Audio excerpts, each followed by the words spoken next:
Hi! Welcome to our mini vlog!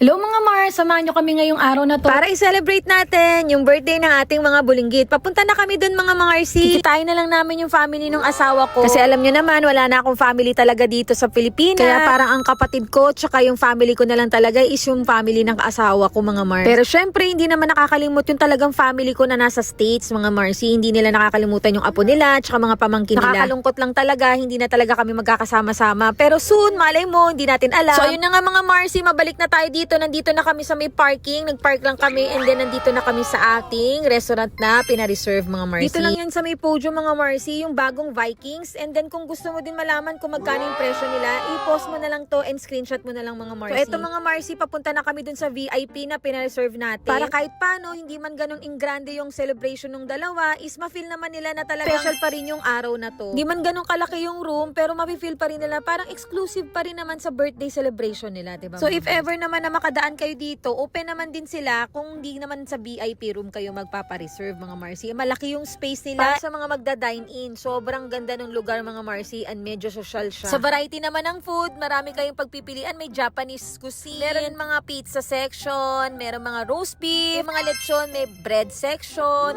and syempre may mga dim sum mga Marcy. Sa dessert naman mga Mars, syempre hindi mawawala ang ice cream and mga pastries mga Marcy. Ayan, sobrang dami mong pagpipilian dyan mga Marcy. Lalo na yung mga bata, sobrang matutuwa dito mga Mars. Si Ate Arya nga, hindi nga magkaundagaga. Hindi niya alam kung ano yung kukunin niya talaga dyan mga Mars. Syempre, pahuhuli ba kaming dalawang mag-asawa? Nag-uunahan pa nga kami kung ano yung kukunin namin dyan mga Marcy. Kasi lahat masarap mga Mars. Ayan si ate, gusto pa niya kumuha ng mga iba't ibang pagkain. Sabi ko, sige lang, kuha ka lang. Yung kinain ko mga Mars. Mostly ang kinain ko lang talaga yung roast beef talaga kasi sobrang sarap nun mga Mars. Pag birthday mo pala mga Marcy, hihingi sila ng ID mga Mars para masiguro kung birthday mo talaga. Then may free cake. Tapos yung cake, pwede mo na rin iuwi if ever na hindi mo rin naman kakainin dyan sa restaurant. So ayan, dinala na ni Kuya yung mga cake ng mga bagets. Actually, surprise yan sa kanila kasi hindi naman nila alam nakakantahan din namin sila dyan. Kaya nung nakita nila yan, tuwang-tuwa yung dalawa. Lalo na nung kinantahan namin sila.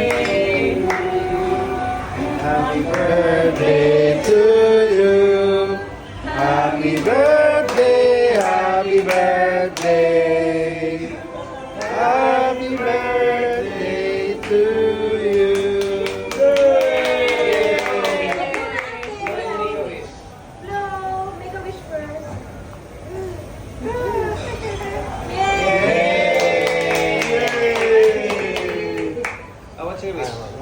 Naku, nung natapos kami kumanta, hindi pa rin makapagsalita si Ate Arya. Hindi siya makapaniwala na kumanta kami. Tapos na-surprise siya doon sa cake niya talaga. Kaya nakakatuwa talaga tong anak ko na to. Kahit hindi ganun kalaki yung birthday celebration niya, tuwang-tuwa pa rin siya at alam ko na-appreciate niya lahat ng ginagawa namin ng daddy niya. Syempre, nagpapasalamat din ako sa family ng asawa ko kasi kahit busy sila, kahit may ginagawa sila, nagbimik time pa rin sila para sa mga anak ko, para sa mga pamangkin nila. Kaya love na love ko rin yung dalawang kapatid ng asawa ko, pati yung lola nila kasi mahal na mahal din nila yung mga pamangkin nila. Syempre nagpapasalamat din ako sa family ko, sa mama ko, sa mga kapatid ko kasi love na love din nila yung mga pamangkin nila kahit na may mga sarili na rin silang pamilya. Alam ko kahit hindi kami magkakasama, alam ko naman na love nila kami. And by the way, bago ko makalimutan, yung operating hours pala nila, may lunch and dinner mga Marcy. After pala namin mag-lunch mga Mars, nag-check-in na rin kami kasi kinabukasan pupunta kami ng Ocean Park para naman ipasyal namin yung mga bagets. So kung gusto mo rin ng mga ganitong mga vlog mga Mars, See you in our next vlog. Bye!